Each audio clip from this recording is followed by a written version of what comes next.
Have you ever stayed in a hospital at night? When the hallways go dead silent, and you can almost feel someone watching you from the dark? Tonight's story isn't some internet rumor. It's something a patient swore really happened to him. And after this, you might never look at a nurse the same way again. It was close to midnight at St. Mary's Hospital, an old, creaky building on the edge of town. People said it used to be a military hospital decades ago, and that some of its patients never really left. In room 407, a man named Daniel Reeves, 42, lay wide awake on a stiff white bed. He'd been admitted after a car accident. Nothing major, a broken leg, a few cuts, but enough to keep him overnight. The whole ward was quiet. Too quiet. The only sounds were the faint hum of fluorescent lights and the soft beep of his heart monitor. Daniel shifted uncomfortably, groaning. His leg throbbed with pain, and the painkillers had worn off hours ago. He reached for the little call button beside his bed and pressed it once. Beep. He waited. No one came. He pressed again. Still nothing. A wave of irritation, and a bit of fear, washed over him. Then, out of the corner of his eye, he saw movement. A woman stepped into the room. She wore a spotless white nurse's uniform.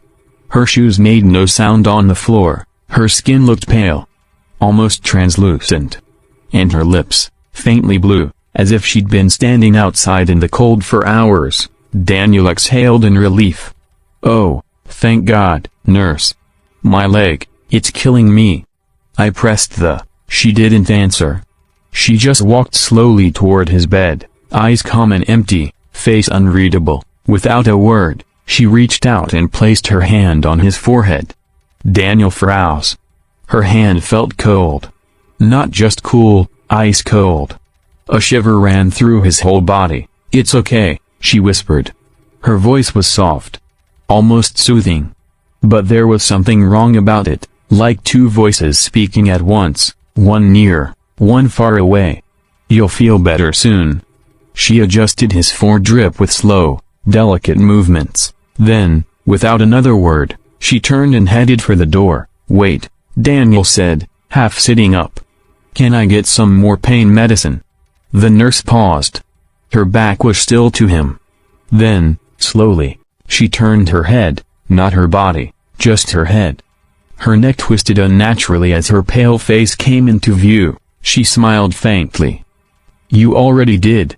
And with that, she walked out. The door closed soundlessly behind her. Daniel sat there, heart pounding. He felt strange. Sleepy. His body heavier than before. But somehow, calm. Moments later, his eyes fluttered shut. He drifted into the deepest sleep he'd had in days. Sunlight streamed through the blinds. Daniel woke up feeling surprisingly refreshed. The pain in his leg was almost gone. A cheerful young nurse entered, holding a clipboard. "Good morning, Mr. Reeves. How are we feeling today?"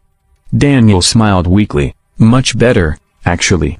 Thanks to the nurse who came last night." The nurse looked confused. "The nurse who came last night?" "Yeah," Daniel said. "She came around midnight. Pale skin, white uniform. Didn't talk much, but she fixed my foot." The young nurse frowned. "Sir, there wasn't anyone on duty here last night." The night nurse called in sick, and the replacement didn't show up until 6. Daniel blinked. "No, that can't be right. I saw her. She was right here." The nurse hesitated. "What did she look like?" He described her: pale face, blue lips, calm eyes, whispering voice. The color drained from the nurse's face. "Sir," she said quietly, "the woman you just described, that's Margaret Lane. She used to work here. 10 years ago." "Used to?" Daniel repeated. The nurse nodded slowly. "She died. Right here. Heart attack. During a night shift. On this floor." Silence. The air in the room suddenly felt heavy. Daniel's pulse quickened. "You're saying I saw..." Before he could finish, the overhead lights flickered. The monitor beside his bed started to beep rapidly. The nurse checked the cables, her hands trembling. Then, from the corridor, came the sound of footsteps. Soft. Slow, getting closer. Daniel turned toward the door. And there she was. The same pale nurse, standing halfway in the shadow. Her eyes were hollow, her lips barely moving as if she were whispering something no one could hear. The young nurse screamed and bolted from the room. Daniel couldn't move. His entire body felt frozen in place. The ghostly nurse stepped forward, her expression still calm, almost kind. "I told you," she whispered. "You'd feel better soon." The lights flickered one last time, and went out. When the staff rushed back minutes later, Daniel Reeves was gone. The only thing left was the faint imprint of a hand on his pillow, cold as ice. They say room 407 has been locked ever since. Security guards refuse to go near it at night. Some patients claim they still hear the call button beeping from inside. Others say they've seen her, a woman in white, standing at the foot of the bed, whispering softly, "It's okay. You'll feel better soon." So if you ever stay in a hospital after midnight, and someone silent walks in wearing white, don't thank her. Don't look at her. Just close your eyes.